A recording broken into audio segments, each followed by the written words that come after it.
It's a great pleasure to have all of you here to hear Frances Pruitt give us her narrative of her spiritual journey in Quakerism. Frances, thank you. Okay. Thank you very much, Donna, for your nice words, and thanks for all of you to come here on a Sunday morning at 9:30. This is really sacrifice, I would call it. I'm usually in the swimming pool, but I'm happy to be here. I appreciate very much that the adult religious committee has asked me to do my spiritual journey, because it's something that I've been thinking about my whole life, and you know why when I talk to you about my father. But it's really came from doing the ephemeral to the concrete, because you can talk about a lot of things, but finally putting in words, which I have done for the last 2 to 3 months on and off, really has been an enjoyable exercise for me. I did put a subheading because I felt that Quakerism has been such a helpful thing for me that my life has really been changed because of Quakerism. I tried to weave my different steps in my life and my spiritual journey with the 6 testimonies. Do you all know about SPICE? Well, I didn't know about it until I worked and looked at the Baltimore Union Faith and Practice. But SPICE, for those who may or may not know, is simplicity, peace, integrity, community, equality, and stewardship. And these are the kind of the guidelines of Quakerism, which I have felt were very part of my life. What I've decided to do is to kind of break down my presentation first with a small introduction, and then with the 3 large areas of my life, which is my upbringing, my life as a professional, a mother and a wife, and then as a semi-retired person. I'm still a mother and a wife at that time. And then after that, I will kind of summarize where I am right now. There'll be plenty of time for questions and answer, but if you have anything that doesn't seem clear, please raise your hand, because sometimes I can say something without thinking of what I should have said in order to make it understanding. Now, what is a spiritual life?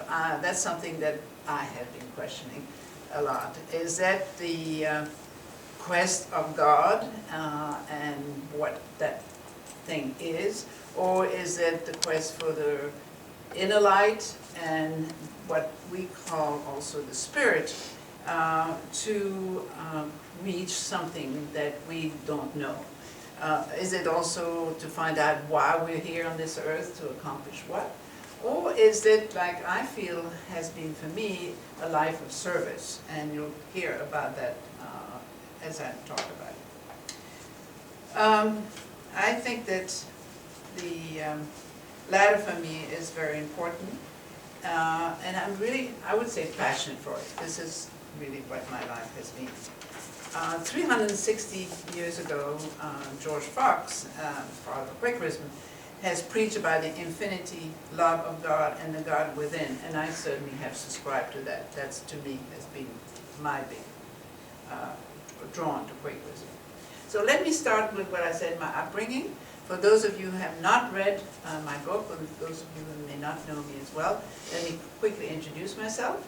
I was born in Brussels, Belgium, about the middle of the 30th, when Europe was trying to recover from World War I, and also soon after Hitler was elected to be the Führer. And his goals was to improve the Aryan race. I know I don't need to describe what he was doing, but I'll tell you a funny, kind of a joke. I have a friend at Y who is 90 years old, and he loves to tell stories. And so he was telling us that when he was a young boy of 13 or 14 in a German school, members of the Nazi committee came over to talk about all the great things about Nazism and purify the race. And so he looked at Kim and said, "That's an example." And Kim had blue eyes and blonde hair, and he said, that's what we're talking about. And everybody started laughing because they all knew that Kim's mother was Jewish. So, but soon after that, the family had to leave, otherwise it would be persecuted. Now, the influence of a mother and fathers is fantastic. Mine, I had wonderful parents, and I think I am what I am because of my parents. My father was a chemistry professor at the University of Brussels, and both of his parents were non-practicing Jews. He was a brilliant student, and when he was a young man, he was an agnostic, or what he called a free thinker. But he read a lot about Buddhism and Hinduism, and his contact with Quakerism during the war and after we came to this country really changed him to a spiritual person who cared about others and was very pleasant and other amusing things. And when he was a young man, an older man, and around the 70s, he was going to all the Great Book organization meetings. And he said to us that people were lined up every hour to be able to have a conversation with my father. So he was a seeker, and toward the end of his life, he really believed in the existence of a non-material world, which I'm aimed to, but I don't know if I'm there yet. My mother was really adored by everyone. She also came, her grandfather was a rabbi, but she came from parents who did not have any religious, no practicing Jews again. She was very helpful for members of the family and others. And I can give you an example of her again. When during the war, we became farmers. And we were selling cherries to the next village. And she was bringing those, and there was a terrible storm, and she was on a rickety bus, on a rickety bridge. And she saw the water coming through, and she urged everybody to get out of the bus.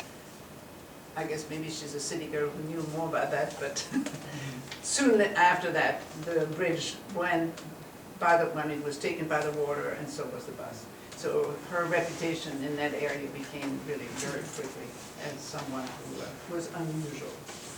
My parents had been willing to face the reality of Nazism, and since the middle of the 30s, and for some interesting coincidence, my father was on a study tour in this country, and he met Einstein on a train that was going from Princeton to New York. And Einstein, in I guess it was the early 30s, told him how bad the situation was for the Jews. Well, that registered very strongly with my father and his brother, and both of them had married two sisters. And the two sisters had spent World War I in England, so they knew English, and the four of them understood the language enough that they could hear what was happening in England, and the BBC was better informing people than the newspapers in Belgium. And so they had planned that if Germany was invading Belgium, they would leave, and so they planned that. They put their furniture in storage. They moved to the seashore in 1939 because they figured out the routes would be better toward the south of France. But they also were lucky because they had means to escape. My grandfather on my mother's side was a diamond dealer, and he gave a lot of diamonds to my parents before he went back to England. Also, he gave his big Buick, big black car, which was big enough to put the two families. There were 4 kids at that time, and then my father's parents, and then we had a trailer behind us, and that was it for the 4 years that we were away from home. And another funny story is that the king had the same kind of car. This was such an unusual car. And so at one point we got surrounded by the police because the king's car had been stolen. But luck has been with us again. All the Belgians on the 10th of May, when Germany invaded Belgium, decided to go down to France. There was no way to go up to Holland because that was even worse. And so we were one of the last cars that was allowed to go through the border. And also there was something that we were very lucky because at one point all men were supposed to go and defend Paris, And my father and my uncle knew how to drive, but believe it or not, my mother and aunt did not know how to drive. So it would have been a catastrophe if the man had been asked to go to defend. I know, it's an interesting circumstance, but it happened. So for the next 4 years, the fathers and mother had decided to go to the south of France in the Cevennes, which was the area where the Huguenots had retreated when 300 years ago Catholics persecuted the Protestants. So we survived this horrible time thanks to the good planning of my parents, but also to the goodness of people's heart, because we were actually received by the Huguenots, and many of them were Quakers, with open heart, and they really helped us a lot. As children, we were deprived of all the good things that children have. We didn't have sweets, we didn't have presents, we didn't have, and we had to work. At age 6, I had to go and work in the farm. I had to take care of my siblings. So this probably is the time where I start thinking that helping people was something that I enjoyed very much. Also, as a young child, I was very inquisitive, and my mother had told me, everybody knew that Santa Claus was there for kids, but when at age 5 I found out that my mother told me that Santa Claus didn't exist, I told her that I was very disappointed because I thought she wouldn't lie to me. So I didn't have much idea of religion because my parents were not practicing and we didn't go to any religious activities. But my real first contact was with what happened when my mother had my young brother when I was 8 and my sister was 4, and on the day of delivery we had to move to another town because we were very isolated in a village. She asked a young lady to take care of us, and well, this devout Catholic decided the thing to do was to take those girls to a high mass in Latin, which lasted 3 hours. And I asked all sorts of questions, and I got them, and I thought, oh, that's beyond me. So by the time I left the church, I said, I'll never put my feet again in the Catholic Church. That was a child talking. I did. I have gone to many of my students' weddings. After 2 years of living in a very isolated farm, we were actually a half-hour walk from the small village that was at the bottom of the hill, where there was a school where we went for a year and a half. We had to escape, and in the middle of the night, the whole family had to leave our farm and cover our tracks, and some of you have read about the fact that we had to kill the dog, and again at age 8 that was no fun to know that the dog had to be killed. Then we moved from one place to another. All those places were organized by the French resistance, and these people didn't know us and greeted us in their home, fed us. We didn't have money, we had not earned any money, but occasionally we had gone to the city to sell some of those diamonds. One of the ladies where we stayed, and I call her Tata, was a Quaker. And so she took me to a Quaker meeting which met in people's home, and this was kind of an opening for me to know that there was a God in each person, and without fanfare was just the right thing for me. And Ron and Alex from our meeting have gone to visit different meetings in France, and they said that there's a meeting now that is not too far from where we were, but there was nothing of that sort at that time. So in the late 1940s, so we went through really hard times, but we survived, and in late 44, my father had to go back to find out when he will have to start teaching. So he went back to Belgium and discovered that 65 members of my family who had kind of made fun of us when we were packing to go had been killed in the concentration camp. So when we got to Belgium, again, it was a very rough time because this was the time that V1s and V2, you probably all know what it is. Those were rockets that would fall on the city anytime. But there was one nice thing. I remember my first contact with an American, because the soldiers would distribute white bread, and for us, white bread, that was just extremely good. Although now I don't like white bread. But, and he gave us 1 lemon per child in Belgium. And so that day that it was distributed, we saw all these kids licking their lemon, and we were very proud that we had been told to have self-control. And so we waited until we got home. But that was a big event. So we, one of the things that really bothered me by the time I got back to Belgium was to see what was happening with the Congo. As you know, it was one of the colony of Belgium, what we call the playground of Leopold. They were trying to convert and proselytize with all these people, and telling those poor Congolese people, or women especially, cover your breast because God doesn't like it. Well, that was something that as a young girl I thought, oh my, that's not good. So while I was a teenager, we were in Belgium, and we did not attend any religion again because we were not non-practicing, and so we didn't have anything, and there were no Quakers at that time. But by the time, by 1950, I will call my parents, because my uncle and aunt were like my parents, decided that it was not a good thing for them to stay in Belgium, because we would all have had to go to the Belgian Congo. That was the place where people would go. And so we moved to Philadelphia, the city of brotherly love, and the place where the Quakers were. So we really were attracted to come because of the Quakers.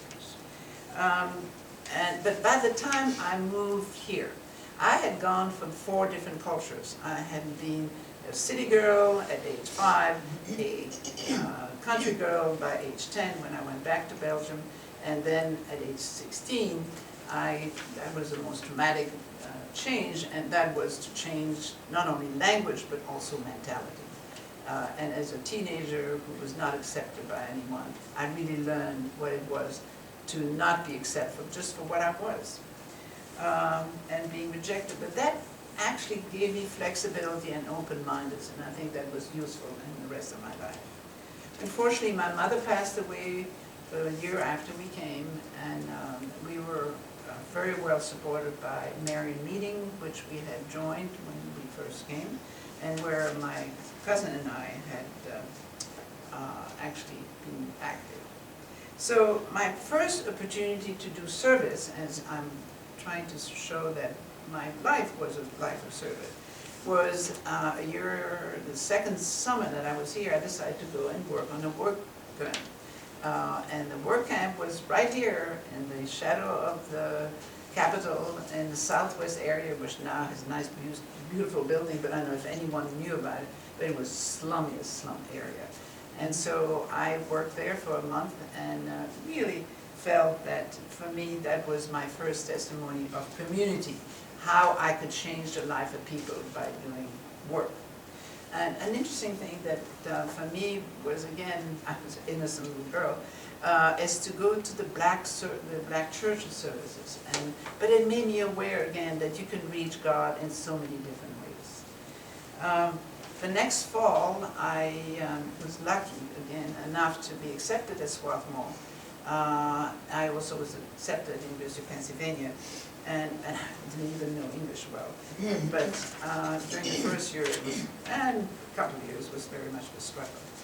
But it was a Quaker institution, and I wanted to have that contact, and I really felt that it was appropriate for me. I took a course on the history of Quakerism. I don't know if there was that at that time. As you all know, Esther graduated from... Fred Tolles taught it. Fred Tolles. Fred Tolles. Fred Tolles. Never mind. It was he? Yeah, because That was his. that was the guy who taught us. But anyway, to me, it was giving me the history of Quakerism and all the things that happened over 350 years. And I felt that I really got acquainted with many of these, not that I would subscribe to everything that they said.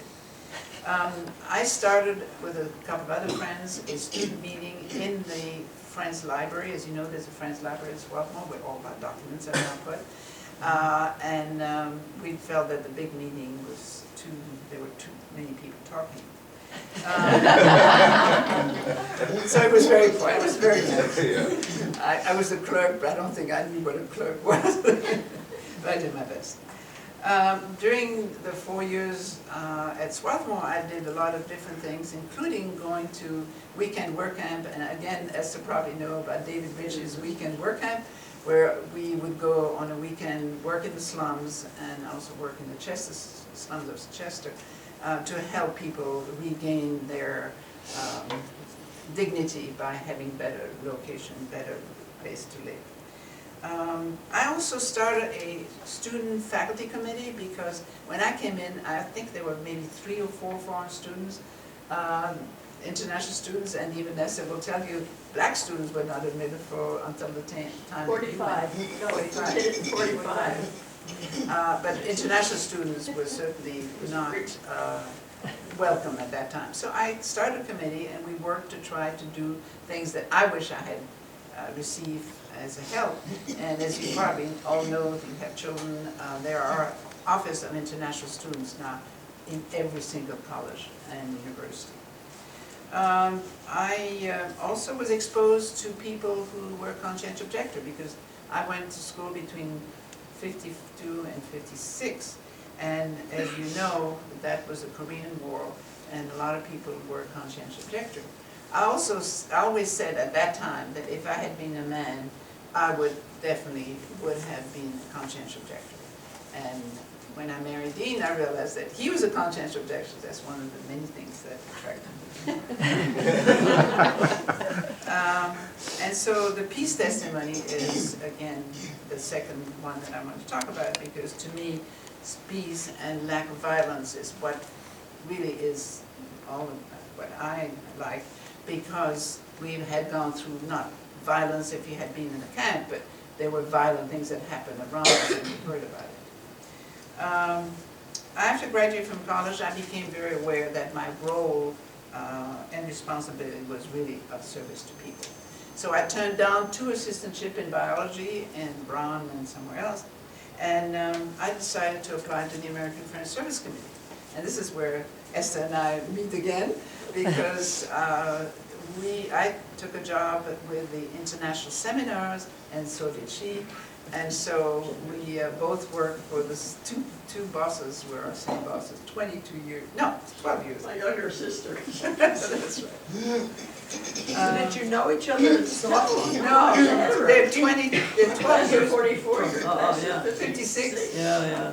We didn't know we had the same bosses, and we both had the same experiences. Oh, wow. Yeah, it So was quite very recently. interesting. So the first 2 years, first year I worked there, and then the second and third year I worked at Davis House. How many of you know about Davis House? It's the Quake International Center. And some of you may know